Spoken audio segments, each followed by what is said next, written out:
Talk to me about the person you became after Sarah's death. You were coming to see me, and then you just stopped. I never asked why. I just got tired of talking about it. I got tired of sleeping 15 hours a day. I got tired of that apartment. And I got tired of running into old friends and seeing the polite grin on their face because they didn't know what to say or how to say it. So I left. Where'd you go? Nowhere. I just got in the car one day and started driving. I stayed at cheap hotels, ate fast food. Nobody saw me. And nobody looked me in the eye.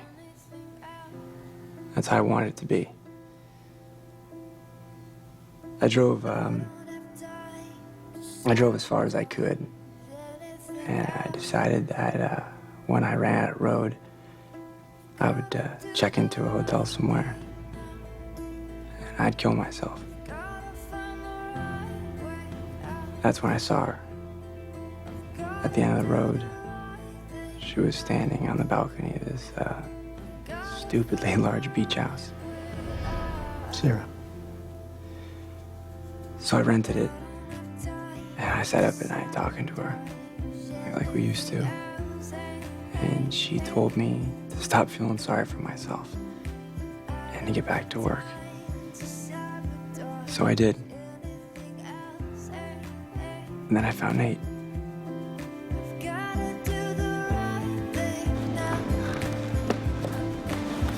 I can't find my dad. What, buddy? The video he sent me. I put it on my iPod, but I didn't bring it. Okay, well, I mean, you know it's at home, right? But I want to take it with me. It's the last video he sent me from Europe.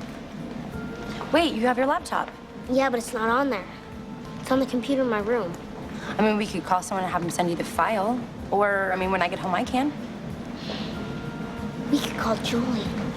They have a key and he'll know how. Perfect. And Jamie, we're gonna get your dad back. Video and for real. Call Julian. Julian, it's Jamie. Chuck Skolnick in the house. Hey. What's going on with you?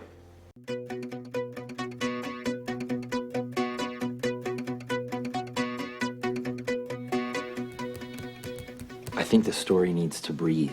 The small moments, the evolving relationships. I think it works even better if An Unkindness of Ravens is serialized. You know, make it a TV show instead of a movie. Isn't that a lot like The Creek? To some degree, sure, but it'll have its own voice, find its own audience. Besides, all you people do is remake everything now anyway. Okay, maybe I won't say that last part. Good. What about vampires?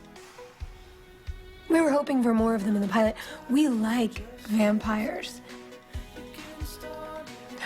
And werewolves. We like werewolves. There's not gonna be any vampires or werewolves in this show. I might consider zombies. And Nathan's meeting in Act 4, where does that take place? They're not gonna ask me that. But if they do, where does it happen? A conference room? You might want to go with something a little sexier, like a hot tub. Wow. This has been a really great meeting. Can you tell me more about the stunning, some might say brilliant character of Brooke Davis? She's pivotal. Brooke's heart is so vulnerable, and that's why she's so central. And that's why the audience will root for her. They'll identify with her, her mistakes, her victory, her heartache. That's our feeling as well. And Nathan's meeting in Act 4? Where does that take place? A conference room?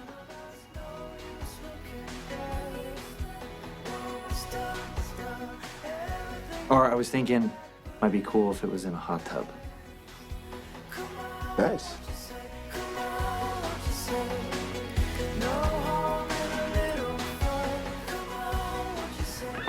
feel like such an idiot. I actually believed he wanted things to be different. Well, your father's very reliable in his unreliability. I think we need to start putting air quotes around father from now on. What he did is unforgivable. He's misguided, but maybe you should hear him out. I mean, if nothing else, it's always amusing listening to him, try to explain himself when he's twisting in the wind.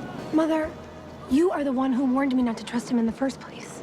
Yeah. And besides, it's what the Burning Boat Festival is all about. Getting rid of bad choices and bad luck and bad karma. Since I can't throw Ted in the boat, the golf clubs he bought for me are gonna have to do. Will you help me with these?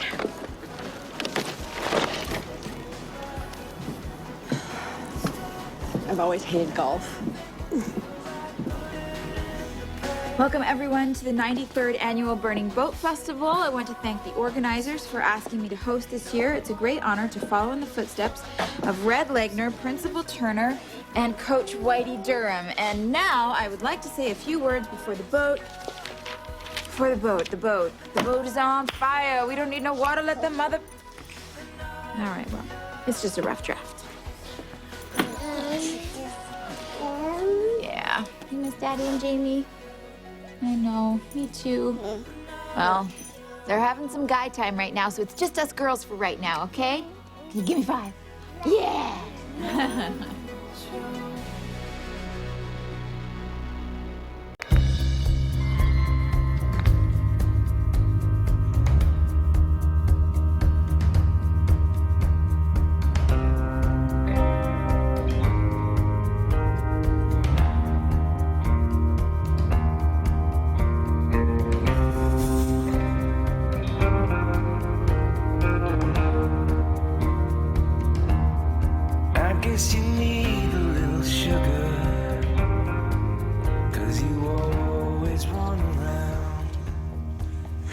I always loved that house.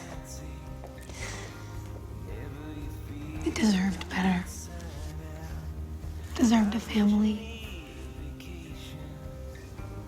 Why do people waste so much time fighting?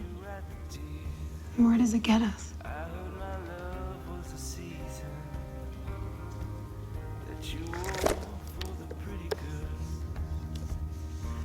It's funny how our past frames us. How the person we used to be never lets loose of the person we are.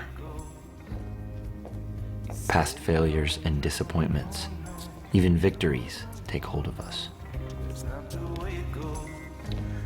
They haunt us like ghosts, or visit us like old friends. This week, we launch a new program that will explore the world of sports from a human interest point of view. For a preview of that program, here's the host, our boy, Marvin McFadden. The name Jimmy Edwards will always mean something in this town. He's remembered as the confused boy who took a handgun to school and then took his own life. The name Keith Scott was also enshrined that day as a would-be hero who tried to intervene. This is how time remembers them. It's not how I remember them. I knew them as friends, as did Antoine. And I knew them as sports fans. Both believed that at their best, sports and athletes can be transcendent. They can remind us that an underdog can still find glory and that there might still be magic left in David's sling. So today, I'm proud to announce the Edward Scott Memorial Scholarship Program. A scholarship program for college-bound students who plan to pursue any sports-related majors. Coaches, trainers, coordinators, and yes, broadcasters. It's not my intention that one day this scholarship fund will erase the past. But it is my intention that one day it might eclipse it and remind a new generation of sports fans that what you do matters and how you do it matters. I'm Marvin McFadden. Whammo kablamo. That's a spicy meatball. We'll be back after this.